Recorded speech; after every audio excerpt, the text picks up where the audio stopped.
হ্যাঁ, উনি বলছেন বলবেন না, কিন্তু মুসলমান একটু সংক্ষিপ্ত আকারে আমি আপনাকে বুঝিয়ে দিই।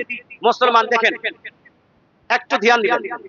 সুন্নিরা কিছু এমন কাজ করে, কিছু এমন কাজ করে যেই কাজের উপর অন্যদের শিরকের ফতোয়া আছে।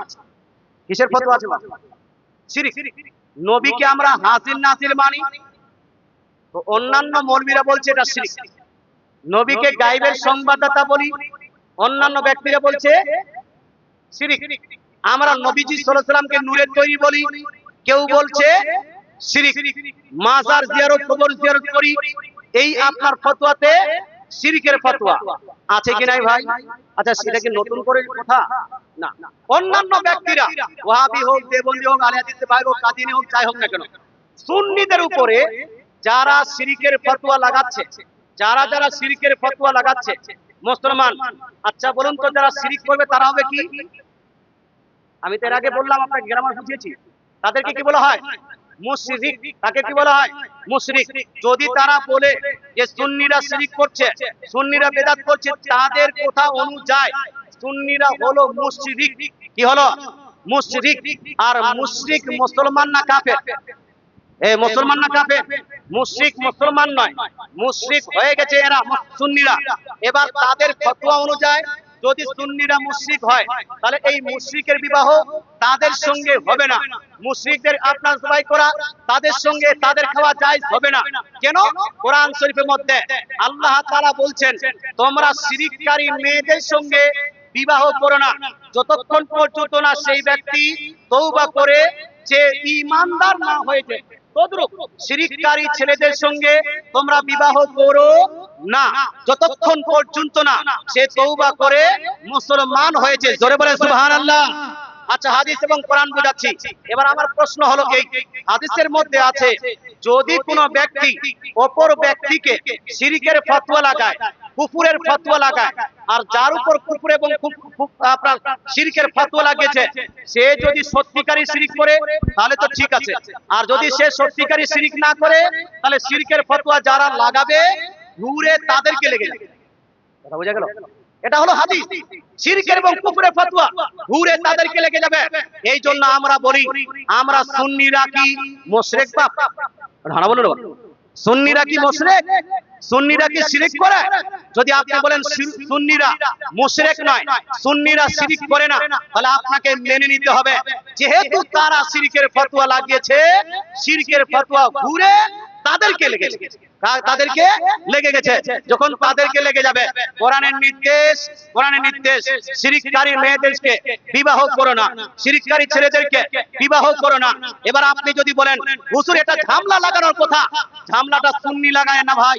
তারা যদি আজকেই সুন্নিদের উপর ফতোয়া ফরাইজ লাগানো বন্ধ করে দেয়, সুন্নিদেরকে শিরকের ফতোয়া, বিদআতের ফতোয়া, নাজায়েজের ফতোয়া, হারামের ফতোয়া, কবর পূজারি, মাজার পূজারি বলা বন্ধ করে দেয়, আমরা বলবো আমরা সবাই এক হয়ে যাব। কথা বুঝবেন? ফতোয়া ওরা লাগিয়ে, আগে ওরা ফতোয়া লাগিয়ে আমাদের উপর নিজেই বিপদে পড়ে গেছে। আল্লাহ তাআলা আমাদের বুঝার তৌফিক দান করুক, আমল করার তৌফিক দান করুক। যদি কোনো মুশরিক আপনার জবাই করে, মুশরিকের জবাই করা মাংস চলবে না। সেটা যে কোনো মুশরিক হতে পারে, যে কোনো ব্যক্তি হতে পারে, যদি শিরক করে থাকে, শিরক করার কারণে তার জবাইকৃত মাংস চলবে না। আর যদি শিরক না করে সে যদি মুসলমান হয়, তাহলে সে যদি জবাই করে তাহলে এই জবাইটা জায়েজ। সে যে কোনো ব্যক্তি হতে পারে, মুন্সি হোক, মৌলভী হোক, নামাজি হোক, হাজি হোক, গাজী হোক, যাই হোক না কেন, যদি সে শিরক না করে তার জবাইটা জায়েজ। আল্লাহ তাআলা বুঝার তৌফিক দান করুক, আমল করার তৌফিক দান করুক। বলেন আমিন। একবার দরুদ শরীফ পড়ি, আল্লাহুম্মা।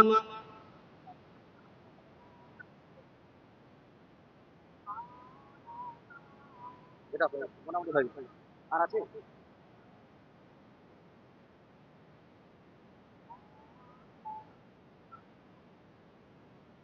সাল্লাল্লাহু তাআলা আলাইহি ওয়াসাল্লাম। এখানে কিছু মানুষ বলছে যে ইমাম সাহেব ঈদে মিলাদুন নবীর জুলুস মানে না, তার পিছনে নামাজ হবে কিনা? জুলুস মানে না মানে কি? দুইটা রকম হতে পারে। এক, জুলুসে অংশগ্রহণ করে না, একটা হতে পারে এটা, জুলুসে অংশগ্রহণ করে না বয়স্ক বয়োজ্যেষ্ঠ মানুষ অংশগ্রহণ করতে পারছেন না, এটা একটা। দুই নাম্বার হতে পারে যে জুলুসকে গালি দেয়, জুলুসকে বেদাত বলে, জুলুসকে নাজায়েজ বলে। যদি কোনো মানুষ আপনার নিজের কাজ কর্মের খাতিরে অথবা বয়স্ক বাবাজি হওয়ার কারণে জুলুসে অংশগ্রহণ না করে, জুলুসে অংশগ্রহণ না করার কারণে এ নাজায়েজ গুনাহ হবে না। কারণ জুলুস করাটা আমরা মুস্তাহাসান বলি। কি বলি? এটা মুস্তাহাব বা মুস্তাহাসান বলি। এটা জায়েজ এবং নেকি কর্ম। যারা যারা জুলুসে অংশগ্রহণ করবে রাসূলুল্লাহ সে নেকি পাবে। কিন্তু কেউ যদি বাড়ির কারণে, বাড়ির পরিবারের কারণে অথবা বয়সের কারণে অথবা কোথাও বিজি থাকার কারণে অংশগ্রহণ না করতে পারে, তাকে না করার কারণে গালি দেওয়া চলবে চলবে না। এবার হলো ভাই যে হুজুর এইরকম নয়, কেউ যদি গালি দেয়, গালি দে যে জুলুস করা বেদাত নাজায়েজ হারাম, এগুলা কোনো নাই।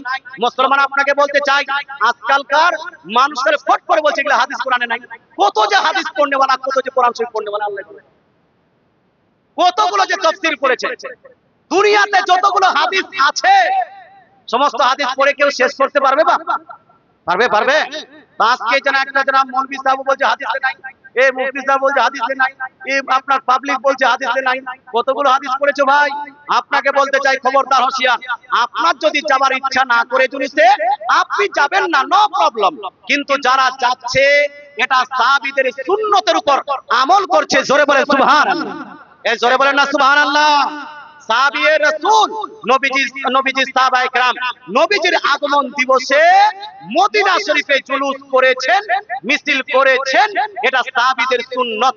সহিহ মুসলিম শরীফ জিল নাম্বার 2 ইন্টারন্যাশনাল রেফারেন্স অনুযায়ী হাদিস নাম্বার 7707। কত নাম হাদিস বললাম? 7707 এর মধ্যে ইন্টারন্যাশনাল রিফেস, বাংলা ইংরেজি বলছি না আমি, যেটা আরবিক সহিহ মুসলিম শরীফ সৌদি আরব থেকে ছাপানো হয়েছে, সেটার 7707 এর মধ্যে লিপিবদ্ধ আছে 12ই রবিউল আউয়ালে নবীজির আগমন দিবসে সর্বপ্রথম মদিনার সাহাবায়ে কেরামদের মধ্যে যারা বয়স্ক বাবাজি ছিলেন তারা বাড়িতে চেপে গেলেন। আর যতগুলো যুবকবৃন্দ ছিল, যতগুলো গোলামেরা ছিল, ফাসাইদার রিজালু ওয়ান নিসাউ ফাওকাল বুয়ুত ওয়া তাফাররাকাল কিলিমান ওয়াল খাদামু ফিত তুরুক ইউনাতুনা ইয়া মুহাম্মাদু ইয়া রাসূলুল্লাহ, ইয়া মুহাম্মাদু ইয়া রাসূলুল্লাহ। অর্থাৎ যতগুলো মদিনার যুবকরা ছিল, মদিনার গোলামেরা ছিল, নবীজির আগমনের খুশিতে মদিনার গলিতে গলিতে মিছিল বার করেছেন আর স্লোগান দিচ্ছিলেন ইউনাতুনা ইয়া মুহাম্মাদু ইয়া রাসূলুল্লাহ, ইয়া মুহাম্মাদু ইয়া রাসূলুল্লাহ। জোরে বলেন সুবহানাল্লাহ।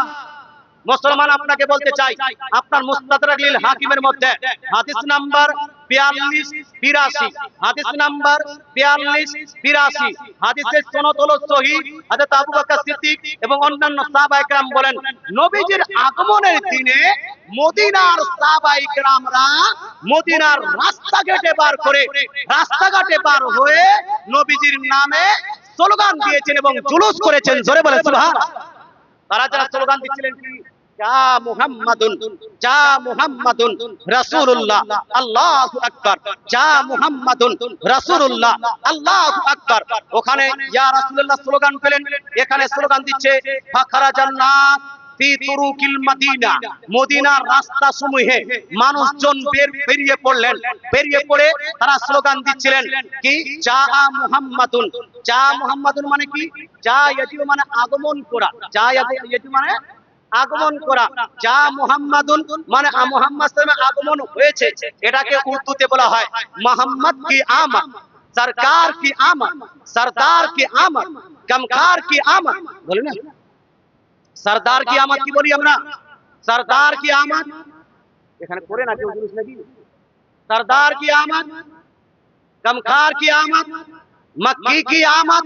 এই যে মক্কি কি আমদ, সরদার কি আমদ, সেম আপনার এটা হলো আপনার ফার্সি বা উর্দু ভাষা। এটাকে আরবিকে যখন ট্রান্সলেট করবেন যা মুহাম্মাদুন, মুহাম্মদের আগমন হয়েছে, আল্লাহু আকবার, আল্লাহু আকবার। মুহাম্মদের আগমন হয়েছে যিনি হলেন আল্লাহর রাসূল, আল্লাহু আকবার। মদিনার সাহাবায়ে কেরাম মদিনার গলিতে গলিতে গলিতে জুলুস বার করেছেন। তাহলে এটা জায়েজ হবে না না জায়েজ? এ জায়েজ না না জায়েজ? বর্তমান সময় আপনার বিজেপির মিছিল চলে, কংগ্রেসের মিছিল চলে, তৃণমূলের মিছিল চলে, আরএসপির মিছিল চলে। এই মিছিলে মুসলমানরা অংশগ্রহণ করে, তখন জায়েজ না জায়েজের ফতোয়া আসে না, বেদাত শিরকের ফতোয়া আসে না। আপনার তৃণমূলের মিছিল করতে গিয়ে আমরা সবাই না ইনকিলাব জিন্দাবাদ বা আপনার ওই তৃণমূল পার্টি জিন্দাবাদ অনেক কিছু করি, কিন্তু যখন রাসূলের মিছিল আসে ভাই, তখন অনেক ফতোয়া পড়াই শুরু হয় কি হয় না? হয় কি হয় না ভাই? হয়। আপনাকে বলতে চাই, রাসূলের মিছিল জায়েজ বৈধ, জায়েজ বৈধ। যখন এটা জায়েজ বৈধ, সাহাবীদের সুন্নাত, এই আপনার জায়েজ কাজকে কেউ যদি না জায়েজ বলে, কেউ যদি হারাম বলে, কেউ যদি ব্যঙ্গ করে, কেউ যদি ক্রিটিসাইজ করে, এই ধরনের ব্যক্তিকে আমাদের মসজিদের ইমাম রাখা যাবে না। তবে হ্যাঁ, মুসলমান কারো যদি অসুবিধা থাকে, সে অংশগ্রহণ নাও করতে পারে। এটা আপনার আপনার নিজ নিজ পছন্দ। কথা বুঝতে পারছেন? মিলাদে কেউ গেল না, তা আমি কাফির করে দিবেন। কেউ যদি না যায়, কেউ যদি মিলাদে অংশগ্রহণ না করে, না অংশগ্রহণ করার কারণে কাউকে কাফির হারাম বলা যাবে না। তবে কেউ যদি মিলাদকে গালি দেয়, মিলাদকে যদি হারাম বলে, নাজায়েজ বলে, তাকে সাপোর্ট করা যাবে?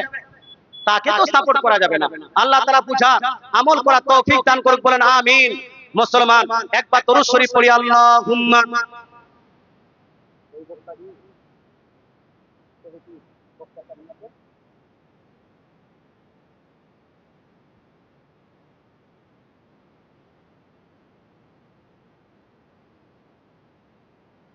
সাল্লাল্লাহু তাআলা আলাইহি ওয়া আলিহি ওয়াসাল্লাম। এবার আসুন, ফরজ নামাজের পরে হাত তুলে দোয়া করা নবীর সুন্নত নাকি এটা বিদআত? এই প্রসঙ্গে আমি 4-5 খানা দলিল দিচ্ছি, হাদিস দিচ্ছি, একটু মনোযোগ সহকারে শুনবেন। যদি কোনো আহলে হাদিস ভাই থাকেন, ভাই আপনাকে আমি গালি দিচ্ছি না, আপনি এই হাদিসগুলো নোট করবেন এবং নিজের নিজের মৌলবীদেরকে বলবেন যে এই হাদিসগুলো, এতগুলো হাদিস থাকার পরেও আমরা কেন ফরজ নামাজের পরে দোয়া করছি না? আপনার মৌলবীকে একটু জিজ্ঞেস করবেন। হাদিসগুলো শুনুন। হাদিসটি প্রথম হাদিস, এই হাদিসটি রিপোর্ট আছে ইমাম ইবনে সানি।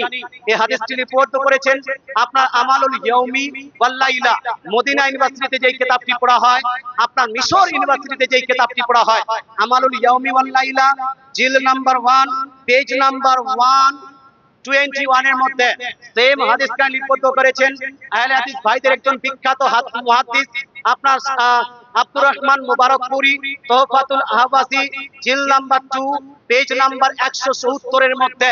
হাদিসটি হলো এইভাবে, আন আনাস রাদিয়াল্লাহু তাআলা আনহু, আনাস বিন মালিক রাদিয়াল্লাহু তাআলা আনহু থেকে বর্ণিত হাদিস। উনি বলছেন, ক্বালা রাসূলুল্লাহ সাল্লাল্লাহু তাআলা আলাইহি ওয়াসাল্লাম, রাসূলুল্লাহ সাল্লাল্লাহু আলাইহি ওয়াসাল্লাম বলেছেন, মা মিন আবদিন বাসাতা কাফাইহি ফি দুবুরি কুল্লি সালাতিন ইল্লা কানা আলাল্লাহি হাক্কান আল্লা ইয়ারুদ্দা ইয়াদাইহি খাইবাতাইন।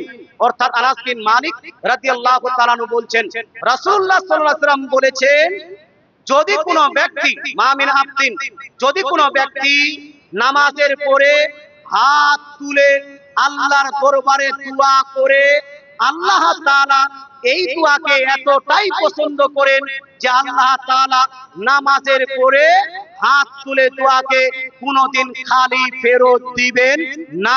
জোরে বলেন সুবহানাল্লাহ।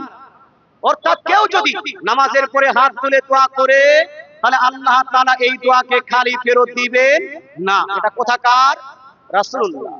কার কথা জি? রাসূলুল্লাহ। রাসূলুল্লাহ সাল্লাল্লাহু আলাইহি ওয়াসাল্লামের এই হাদিস থেকে বোঝা যায়, যতগুলো নামাজি, প্রত্যেকটা নামাজিকে নামাজের পরে হাত তুলে দোয়া করা উচিত কিনা? প্রত্যেকটা মানুষকে হাত তুলে দোয়া করা উচিত। আপনি বলবেন, হুজুর এখানে তো রাসূলুল্লাহ করেছেন, এটা প্রমাণ হয় না। তো রাসূলুল্লাহ করেছেন, ওটার একটা প্রমাণ দিয়ে দিই।